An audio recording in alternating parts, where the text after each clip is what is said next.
Muy bien, vamos a conversar con Carolina Infran, espero decirlo bien, ella es teóloga, es docente en los seminarios catequísticos barriales que están en la parroquia Cristo Obrero, María Madre de la Esperanza y Nuestra Señora del Carmen en distintos barrios de esta ciudad. Carolina, ¿cómo estás? Bienvenida.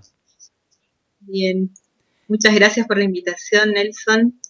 Bueno, muy contenta de estar con ustedes y compartir este espacio, este momento. Sí, nosotros también queremos este tema que veníamos charlando de el aislamiento y bueno, la espiritualidad en este tiempo también hay un montón de personajes o experiencias que nos pueden llegar a ayudar un poco, ¿no? Como hablábamos del libro de Job.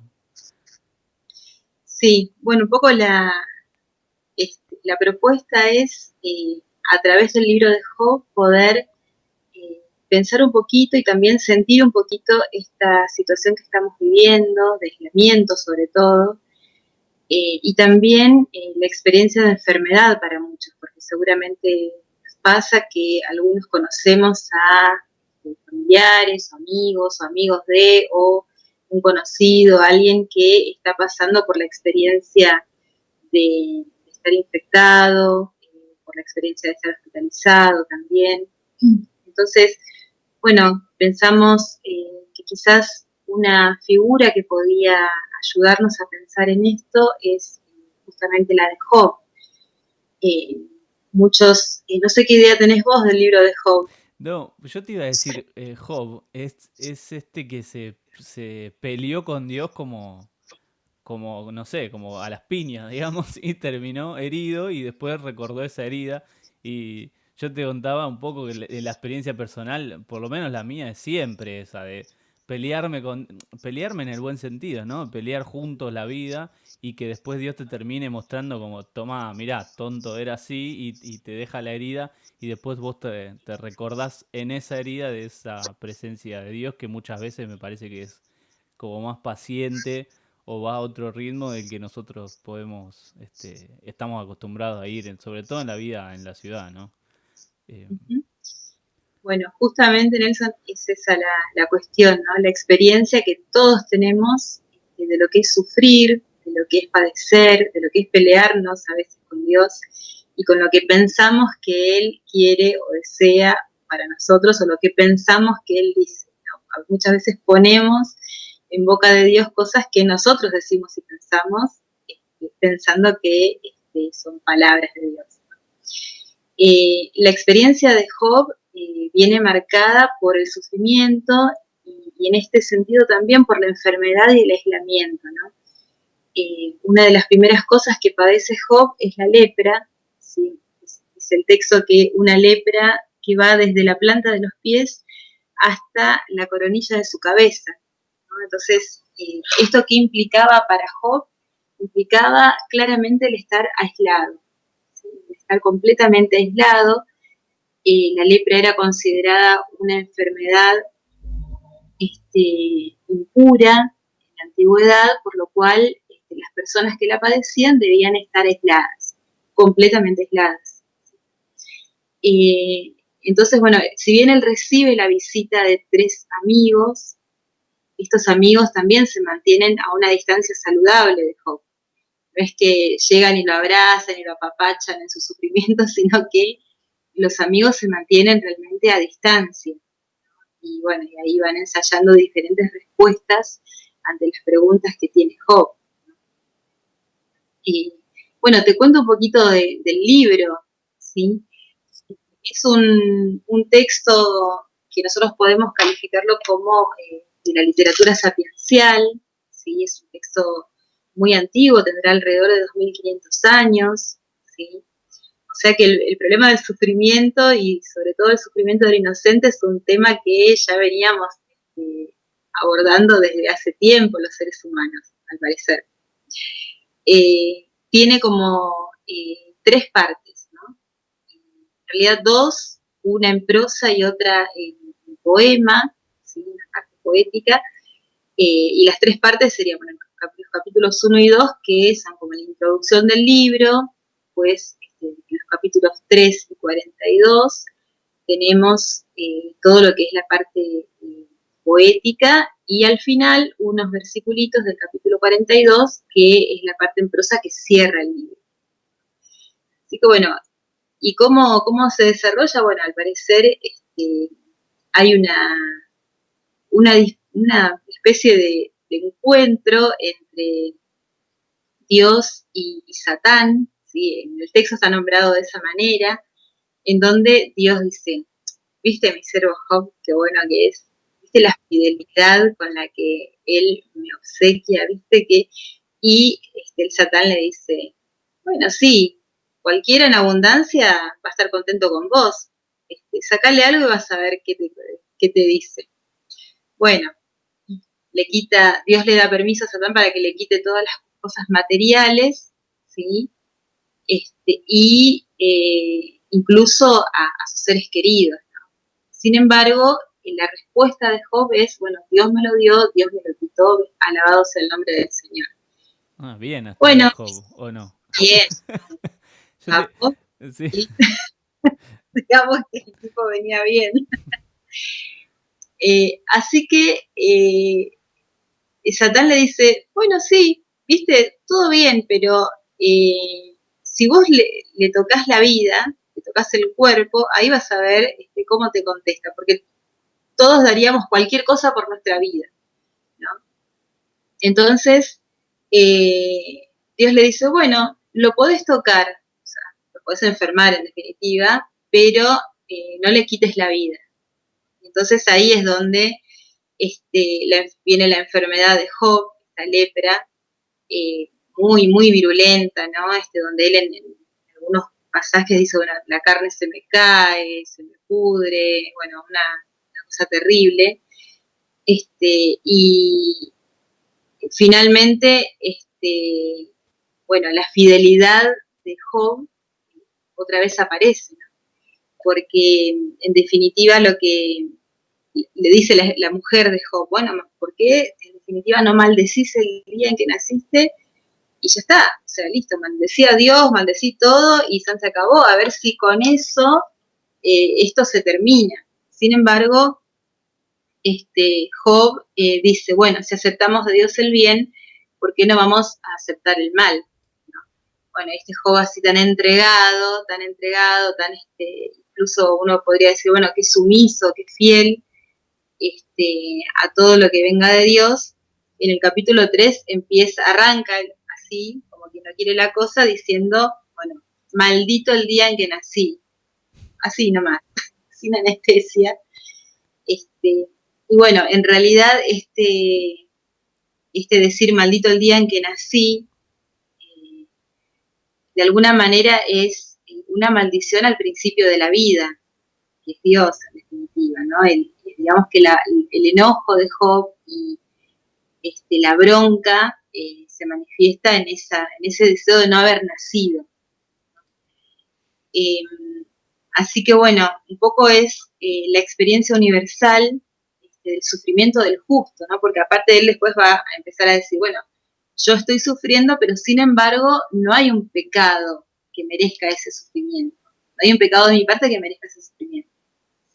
Así que ahí a nosotros se nos plantea la cuestión, que es de dónde pensamos nosotros que viene el sufrimiento y si nosotros consideramos que el sufrimiento es un castigo de Dios o no.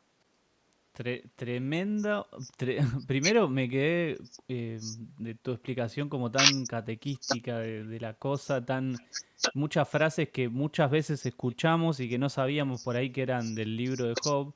Y, y después como que parece tan fácil, ¿no? Uno lo lee y si no tiene como tu explicación, por ahí se pierde algunas cosas y planteos del texto. Y me parece que esta última pregunta tuya es muy actual al momento de hoy, ¿no? Uno podría decir el porqué de la pandemia o el porqué de mi enfermedad o el porqué del sufrimiento y demás. ¿Qué intuiciones hay sobre esto? Bueno, mira, esto que yo te decía, bueno, ¿de dónde viene el sufrimiento o qué finalidad tiene? Ensayadas respuestas hay miles. Si uno se ajusta al libro de Job,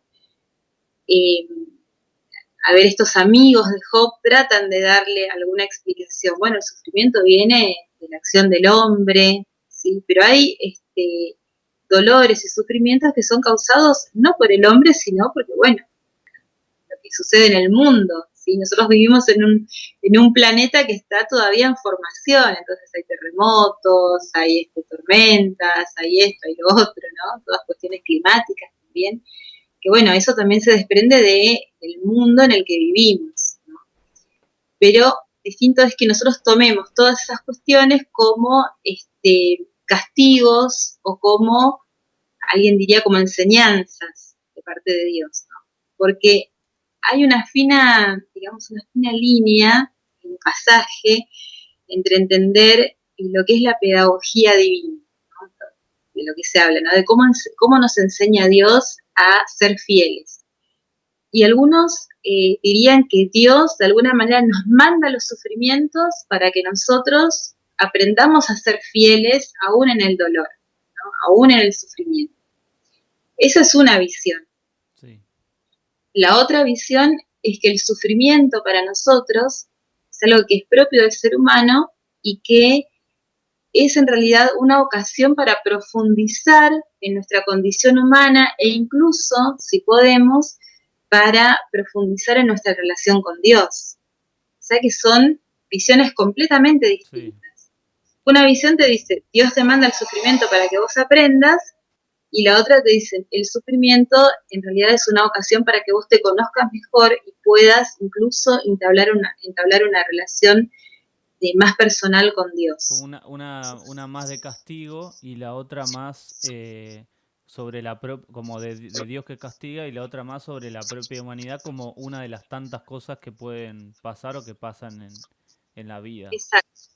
Nada más que nos es muchísimo más amigable y más fácil decir, ay, encuentro a Dios en la alegría, y decir, bueno, ¿qué pasa en la parte mía humana cuando estoy sufriendo? Claro. Es fácil decirlo también cuando uno, bueno, en realidad, como que uno, tampoco poner al sufrimiento, opino yo, sin saber, digo, tampoco poner al sufrimiento como en ciertas ocasiones o en ciertas personas, porque de alguna manera, esa frase que dice como que nunca sabes lo que la otra persona en su intimidad está pasando. Entonces, quizás hay un montón, o sea, quizás estamos continuamente en contacto con cosas que nos hacen sufrir, que no por ahí no son visibles como una enfermedad o como no sé, me quebré una pierna, pero sí a la noche antes de dormirse uno no está triste durante meses, o sea, uno está triste durante meses o durante años o angustiado porque una relación familiar bueno, digo, el sufrimiento que no es solo visible, sino que a veces es invisible. Entonces las dos, ¿no? El Dios castigador y vivir como la humanidad de uno. Claro. Sí, yo tengo que decir que en un Dios que castiga con el sufrimiento o que se regodea en el sufrimiento humano, no creo. No creo en un Dios sádico que disfruta con nuestro sufrimiento o que disfruta con mandarnos una especie de lecciones para que aprendamos, vaya a saber qué, sino que creo en un Dios que nos ama gratuitamente, así que creo en la gratuidad del amor de Dios y que ese amor viene más allá de que nosotros cumplamos o no cumplamos ciertas cuestiones. El amor de Dios es el primero en amar. Entonces, pero en la época de Job, esto no se veía con tanta claridad. Entonces, también nosotros tenemos que tener en cuenta que en la Biblia Dios se va revelando progresivamente, ¿sí? Que no es que desde el capítulo 1 del Génesis ya tenemos todo resuelto, no, claramente. Entonces, Dios se va revelando como paulatinamente. Y también tenemos que saber que la cuestión de quién es Dios y también la cuestión del sufrimiento para nosotros son un misterio. Un misterio que de alguna manera en algunos momentos de nuestra vida podemos ver un cierto develamiento, ¿no? Ciertas respuestas o cierto poder entender algo, poder comprender algo. Pero en la época de Job, como te decía, la cuestión de la retribución era, digamos, como la teología estándar, ¿sí? Entonces, ¿qué dice esta teología? Si vos te portás bien, Dios te da longevidad, te da riqueza, te da descendencia, te da todo lo que vos quieres, te da sabiduría. Pero si vos te portás mal, es decir, si vos no cumplís con los mandamientos, si sos infiel, entonces la muerte prematura, el sufrimiento, la enfermedad, ¿sí? El no poder tener hijos, bueno, todo eso se veían como el resultado del pecado del ser humano. ¿Sí? Acá Job dice, discúlpeme, pero yo no tengo ningún pecado por el cual merezca semejante castigo. Perdí a todos mis hijos, perdí la salud y estoy a punto de perder la vida. Perdí las riquezas, perdí todo. Y perdí la sabiduría también, si querés, porque ahora todos los que me ven se ríen de mí y se alejan de mí meneando la cabeza o incluso escupiéndome en la cara. Es lo que dice Job. Entonces, claro, ahí está la cuestión y ahí está el tema central del libro. En definitiva, el sufrimiento de Job, ¿de dónde viene? ¿De dónde ¿No? viene? Y al mismo tiempo, ¿quién es Dios? ¿Quién es el Dios de Job? ¿Y quién es el Dios de los amigos de Job? Que le dicen, bueno, confesad una vez, algo habrás hecho, ponete las pilas, confesá y se acabó. Pero en definitiva, Job dice, bueno, pero yo no tengo nada para confesar, porque no tengo un pecado que justifique tamaño castigo, ¿no? Y, por supuesto, ahí Job empieza como esta cosa, una cosa muy, muy demandante, ¿no? Bueno, pero que venga Dios entonces y que hablemos cara a cara, como diríamos nosotros, hablemos a calzón quitado, dale, vení si te animás a hablar conmigo, un poco más lo reta, ¿no? Y vení, decime en la cara en qué pequé. O sea, Job estaba así como enloquecido con que Dios le mostrara dónde estaba su castigo para que él pudiera entender por qué merecía semejante castigo. Entonces, al mismo tiempo, Job dice, bueno, pero Dios es el que me va a hacer justicia. O sea, estaba en una situación muy compleja porque al mismo tiempo que pedía que Dios diera la cara, al mismo tiempo pedía que Dios hiciera justicia por él. Claro. Entonces, bueno, todo el libro en todo el libro se explaya toda esta cuestión, ¿no? Y los amigos de Job que básicamente lo que le dicen es, bueno, esto, confesá y terminemos con esta historia. Finalmente aparece lo que vos decías, ¿no? Ese discurso de Dios al final del libro, casi al final, que si uno lo empieza a leer, bueno, ahora le va a contestar, bueno, ahora le va a responder, y uno sigue, ¿no? Y dice, bueno, ¿dónde estabas vos cuando yo fundé el mundo, cuando esparcí las estrellas, cuando cuando el otro? Y uno sigue pensando, bueno, ahora le va a contestar. Claro. Y no le contesta. O sea, no le dice, mirá, el origen del sufrimiento es este. No le dice esto. Y tampoco le dice, esto lo estás padeciendo por tu pecado, ¿no? Dios de alguna manera no se ajusta a la lógica del ser humano. Entonces, lo que aparece es toda como una especie de descripción de cómo es el mundo y de la belleza del mundo y todo, y al final Job le dice, bueno, la verdad es que yo te conocía solo de oídas, pero ahora te vieron mis ojos. Ahora, Job nunca revela qué es lo que vieron los ojos, qué es lo que vieron sus ojos, ¿no? Entonces Está uno bueno podría eso, decir... porque abre la experiencia, ¿no? Uno termina leyendo toda esa historia y dice, bueno, y entonces, bueno, vamos a descubrirlo, te dice Job. Claro, tal cual. Diciendo, Es que, pasá por tu sufrimiento y decime.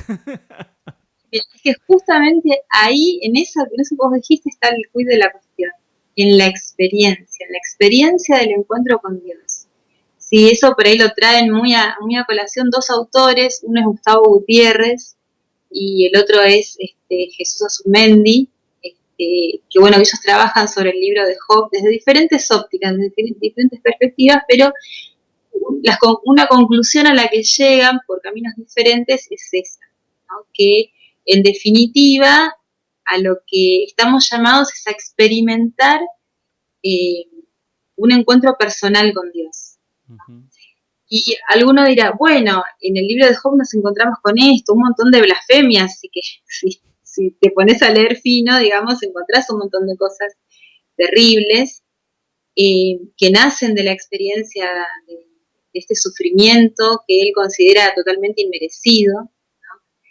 Y uno podría decir, bueno, y entonces, ¿dónde encontramos la respuesta finalmente? Algunos dirán, bueno, sí, la encontramos en Jesús, ¿no? El justo que sufre, ¿sí? Por la fidelidad hasta el extremo, ¿no? Jesús que es fiel hasta el extremo a la voluntad del Padre. Ahora,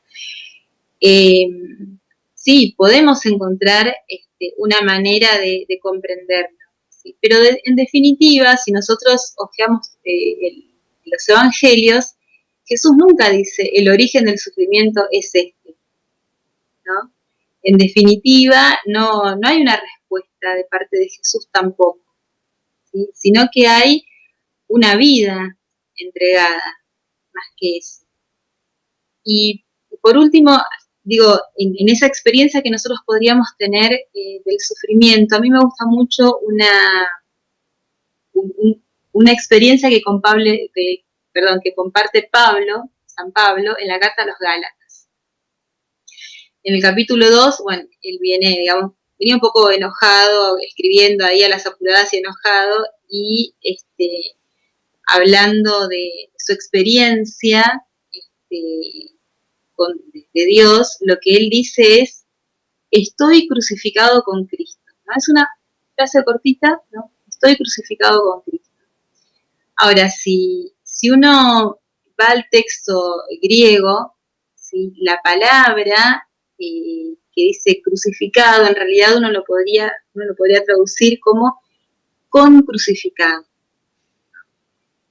Esto sería, estoy con crucificado con Cristo. Bueno, ¿qué querría decir esto? ¿Qué es lo que en realidad está diciendo Pablo? Es, yo estoy crucificado con Cristo en la cruz de Cristo. Y al mismo tiempo, Cristo está crucificado conmigo en mi propia cruz. Entonces, de alguna manera, experimentamos el sufrimiento ya no en soledad, sino que al menos los cristianos, creemos que podemos compartir nuestra soledad, nuestro sufrimiento, e incluso ese silencio ensordecedor que muchas veces percibimos de parte de Dios, lo podemos vivir con Jesús. Como que la justifica, no quiero decirlo justificar en el sentido de darle la razón, pero digo, como que la justificación del sufrimiento es la vida la vida que viene y la vida que estuvo, digamos, como hoy la estoy pasando mal, pero bueno, hay algo que todavía está ahí, que es la vida anterior, que puede florecer en una nueva vida, como una cosa así. Me quedo con lo que vos estás diciendo, ¿no? Es justamente el principio de la esperanza. Claro. Es el principio de la esperanza. Y que fíjate que en Jesús esto es particular, porque Jesús no adhiere a esta cuestión también de si me porto bien, me va bien, si me porto mal, me va mal, ¿sí? De hecho, fíjate, por ejemplo, en uno de los relatos, en la parábola del hijo pródigo, ¿sí? En todo caso, el padre que recibe al hijo, después de haber dilapidado todos sus bienes, después de haber pecado, después de haber hecho lo que hizo, habría sido justo el castigo, ¿no?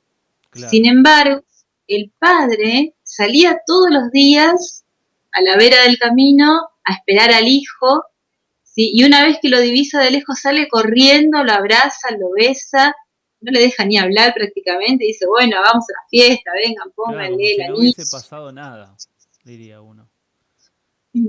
Más que si no hubiese pasado nada, como diciendo, bueno, yo te perdí, te recuperé, ¿no? y con esa cosa de Dios abriéndose a la realidad del ser humano, a la realidad del pecado que todos tenemos, y abriéndose en el abrazo, ¿no? Más que en el rechazo, en el decir, bueno, oh, vos sos un vil pecador, te mereces un castigo, mereces sufrir, ¿no? Sin embargo, Dios lo que hace es abrazarnos. Sí. Yo me quedo con eso, ¿no? Con por ahí, si alguno de los que nos está viendo o se está pasando por alguna circunstancia así, o reconoce en algo este sufrimiento que todos tenemos, por ahí encontrar en el libro de Job y en esta charla tan linda que tuvimos, Carolina, con vos, encontrarle como el sentido a todo eso que uno se pasa y la esperanza de que no estamos solos, ¿no? Y que después hay algo de trascendente que nos permite justamente pasar a algo mejor, digamos, de alguna manera. Y cambiar la perspectiva de no entenderlo con una mirada humana, en esto si hago bien me va bien, si hago mal me va mal, como el sentido de, bueno, algo hice malo, por eso estoy sufriendo, o al revés, pues, si hago todo bien, ¿por qué estoy sufriendo? Sino salir de esa lógica y pasar a la lógica más de la que estuvimos hablando del libro. Así que muchísimas gracias. No sé si hay algo que quieras agregar. Si es por mí, me quedaría hablando, pero no sé, 2 horas. Hermoso, hermoso de descubrir esto con... La verdad que muchas veces leemos solo las partes más copadas, ¿no? No nos vamos tanto a los libros más desconocidos en algún punto. Así que está bueno poder conocer más, ¿no? Bueno, yo te agradezco muchísimo por el espacio, por la oportunidad también de poder ir conociendo algo más de la Biblia. Eh, y en esta invitación, ¿no? A todas las personas, esto que hacías vos, invitar a leer quizás también este libro, a conocerlo un poquito más y entender que, eh, a ver, cuando estamos tristes, cuando tenemos algún dolor físico, un dolor psicológico o un dolor que denote soledad y silencio por parte de Dios, saber que también hubo un hombre, un ser humano, que es el prototipo, digamos, de cualquier ser humano, de cualquier hombre o cualquier mujer que sufre, que se animó a pedirle cuentas a Dios, se animó a decirle cosas que por ahí ni nosotros nos animamos, ¿sí? Y entender que eso también es un proceso de espiritualidad, es un proceso, es un camino en el cual vamos creciendo en la relación y la experiencia con Dios. O sea, no tener miedo de enojarnos, sí quizás tener miedo de quedarnos en el enojo, no tener miedo de enojarnos y de pedir explicaciones, pero sí ir abriendo el corazón para salir de esa situación también. Así que, que el próximo encuentro sea con mates. Con mates cada uno con su mate y a la distancia, ¿no? Pero bueno, hagamos una cosa, repitamos y así vamos conociendo más la Biblia. Bueno, Carolina, muchísimas gracias por el espacio, por el tiempo y por ser tan generosa en compartir el conocimiento. Bueno, muchas gracias a vos, Nelson, y cariños a toda tu audiencia.